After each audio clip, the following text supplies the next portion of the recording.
नमस्कार, मैं आपके साथ प्रिया तिवारी और आप देख रहे हैं प्राइम टीवी। शुरुआत करते हैं आज के बुलेटिन की।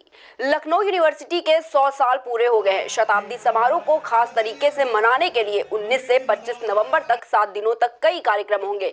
इसी के तहत यूनिवर्सिटी में अलग अलग दिन रंगारंग कार्यक्रम चलेंगे। 100 साल पूरा होने के उपलक्ष्य में चल रहे कार्यक्रमों में एक में से कुमार विश्वास शामिल हुए। यहाँ कुमार विश्वास ने अपने कविताओं से कार्यक्रम में 4 चांद लगा दिए। कुमार की कविताओं ने लोगों का मन मोह लिया।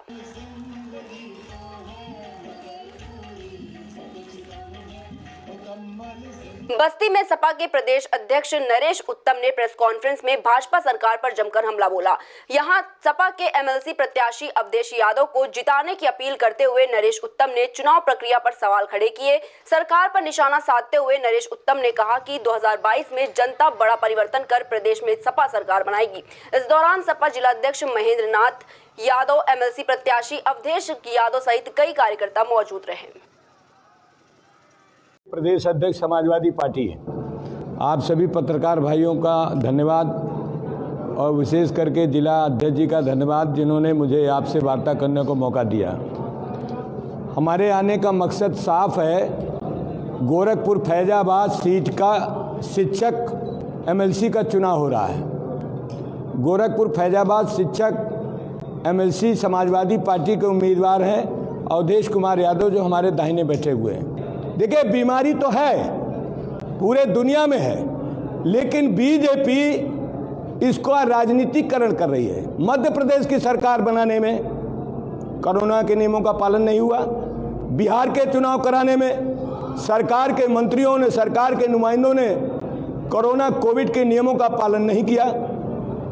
और उत्तर प्रदेश के अंदर जहां जहां भी चुनाव हुए, बीजेपी के लोगों ने, सरकार में बैठे हुए लोग कोरोना कोविड के नियमों का पालन नहीं किया, जिसकी वजह से कोरोना उत्तर प्रदेश के अंदर भी अपने पैर पसार रहा है।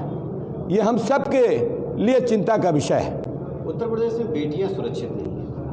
प्रदेश भर में हर दिन कोरोना के नए केस सामने आ रहे हैं और किसी भी सामाजिक कार्यक्रम में सरकार की गाइडलाइन का पालन करना होगा। सुल्तानपुर में भारतीय क्राफ्ट व शिल्प बाजार मेला लगाया गया है, लेकिन इस मेले में शामिल होने वाले लोग कोरोना के नियमों का पालन करते हुए नहीं दिखाई दे रहे हैं। जानकारी मिली है कि हर दिन लोग सैकड़ों की संख्या में मेला में शामिल होते हैं। आरोप है कि कोरोना से नियमों का पालन तो नहीं हो रहा है और यहाँ जो दुकानें लगी है उसमें भी दुकानदार बिना मास्क के दिखाई दे रहे हैं। परमिशन के लिए जो है प्रदर्शनी का जो ठेकेदार है उसने एक एप्लीकेशन दी है कि प्रदर्शनी लगाना चाहते हैं और कोविड जो 2019 है उसका अनुपालन करते हुए लगाना चाहते हैं कि हर एक व्यक्ति जो प्रदर्शनी में जाएगा, जो दुकानों से सामान खरीदेगा, मास्क लगाएगा। सभी दुकानदार मास्क लगाएंगे, 2 गज की दूरी बनाए रखेंगे, एक अलाउंस सिस्टम रखेंगे कि 2 गज की दूरी बनाए रखें, सभी लोग मास्क लगाएं और 1-1 घंटे का साबुन से हाथ धोते रहें। ये खुद जो ठेकेदार ने लिख कर दिया है कि हम कोविड का पूरी तरह से अनुपालन करेंगे। तो वो एप्लीकेशन सीओ साहब के यहाँ भेजी है, सीओ साहब से वार्ता हुई है, वो आ रही है। लव जिहाद के एक मामले को लेकर शाहजहांपुर में विश्व हिंदू परिषद ने जमकर हंगामा किया। हंगामे के दौरान विश्व हिंदू परिषद के एक पदाधिकारी ने भी विवादित बयान दिया है। बीएचपी के जिला मंत्री ने कहा कि अगर लड़की बरामद नहीं हुई तो वह आतंकवादी बनकर जिहादियों को जवाब देंगे। लड़की की बरामदगी न होने पर विश्व हिंदू परिषद ने कलेक्ट्रेट गेट को भी जाम कर दिया। विश्व हिंदू परिषद ने डीएम इंद्र विक्रम सिंह पर तानाशाही करने का आरोप लगाया है। ये एक लड़की है जो थाना निगोही क्षेत्र की रहने वाली है और उसी थाना क्षेत्र के एक लड़के के साथ 15 तारीख से घर से निकल गई है कहीं। इस पे मुकदमा पंजीकृत किया गया है। उसमें जो भी अब तक जिनका भी रोल इसमें समझ में आया उन सबको गिरफ्तारी भी उनकी हुई है।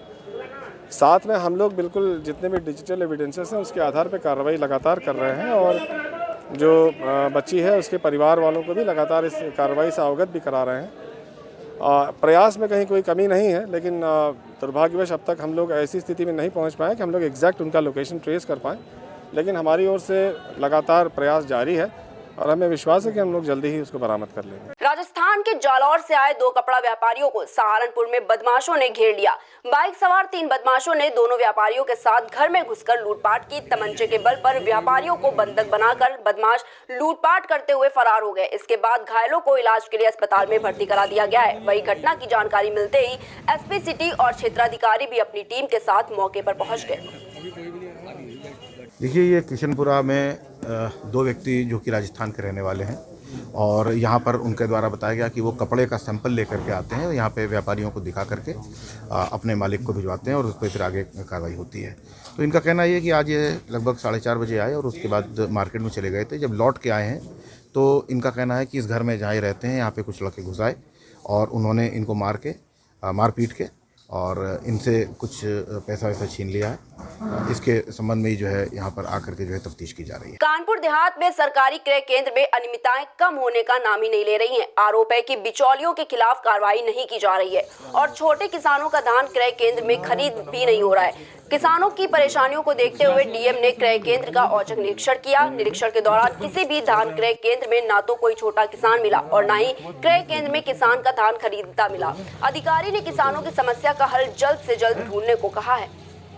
माननीय जिलाधिकारी महोदय के निर्देश पर धान क्रय केंद्र मंडी स्थल अकबरपुर, तिगाई, रूरा का निरीक्षण किया गया और किशनपुर का निरीक्षण किया गया। जहाँ पे जो कमियां थी उनको दुरुस्त करने के लिए निर्देश दिए गए तथा यह ध्यान रखा गया कि छोटे किसानों को प्राथमिकता दी जाए और धान की तौल समय से हो जाए। गोंडा में बलरामपुर चीनी मिल्स की इकाई दलौती चीनी मिल का आचार्यों के साथ हवन पूजन व वैदिक मंत्रोच्चार के बीच शुभारंभ किया गया। इस मौके पर यजमान व मुख्य महाप्रबंधक ने पूरे विधि विधान से पूजा की। पूजन के दौरान जिला गन्ना अधिकारी के साथ कई अधिकारियों ने गन्ना डालकर पेराई सत्र का आगाज किया। इसी के साथ अधिकारियों ने किसानों से मिल में साफ सुथरा गन्ना आपूर्ति कराने की अपील की है। कानपुर में मानकों को ताक पर रखकर जगह जगह अवैध बिल्डिंगों का निर्माण किया जा रहा है। कुली बाजार में आज लगभग 40 फुट से अधिक खोदे गए बेसमेंट में बिल्डिंग का निर्माण हो रहा है। अवैध निर्माण के चलते बिल्डिंग पूरी तरह से धंस गई। मलबे में कई लोग दब गए। जानकारी मिलने पर जिला प्रशासन व पुलिस विभाग की टीम ने फौरन रेस्क्यू ऑपरेशन शुरू कर दिया। रेस्क्यू ऑपरेशन के दौरान गंभीर रूप से घायल व्यक्ति को निकालते हुए अस्पताल में भर्ती कराया गया। रेस्क्यू ऑपरेशन करने वाले प्रशासनिक अधिकारियों ने कहा कि दबंग बिल्डर के ऊपर सख्त से सख्त कार्रवाई की जाएगी। अनवरगंज थाना क्षेत्र में ये पता चला है कि यहाँ बेसमेंट के लिए जगह खोदी जा रही थी। उस बेसमेंट के लिए जो जगह खोदी जा रही थी उसमें सुरक्षा के मानकों को ध्यान में नहीं रख के ये खोदा गया, जिस कारण से 2 बिल्डिंग्स जो पुरानी थी उनका पिछला हिस्सा जो है वह क्षतिग्रस्त हो गया है। प्राथमिक सूचना के अनुसार यहाँ एक आदमी के दबे होने की सूचना थी, लेकिन काफ़ी परिवार रह रहे थे जिन्होंने दिन में ये बिल्डिंग को खाली कर दिया था। हमें पूरा रेस्क्यू ऑपरेशन करने में आपका भी और जनता का भी सहयोग चाहिए। एसडीआरएफ की भी टीम आएगी, नगर निगम का भी दस्ता आ गया, सिविल डिफेंस भी, पुलिस फोर्स भी यहाँ पे मौजूद है और फायर ब्रिगेड के लोग भी यहाँ पे मौजूद हैं। मौसम के बदलते मिजाज और ठंड के साथ कोरोना ने फिर से अपने पैर पसारने शुरू कर दिए। कानपुर देहात में पिछले 3 दिनों में कोरोना के 3 मरीज मिले। वहीं एक कोरोना पीड़ित की मौत हो चुकी है। कोरोना के बढ़ते संक्रमण से यहाँ के लोग काफी परेशान हो गए हैं। वहीं कुल एक्टिव केसों की बात की जाए तो उनकी संख्या 91 पहुंच गई है। इसी के तहत डीएम और सीओ संदीप सिंह ने अकबरपुर नेशनल हाईवे ओवरब्रिज के नीचे चेकिंग अभियान चलाया और बिना मास्क के घूम रहे लोगों का चालान किया। कि मौसम बदलते मौसम में कोरोना को रोकना जब तक कि वैक्सीन नहीं आती, निश्चित तौर पर एक चैलेंज है, एक चुनौती है।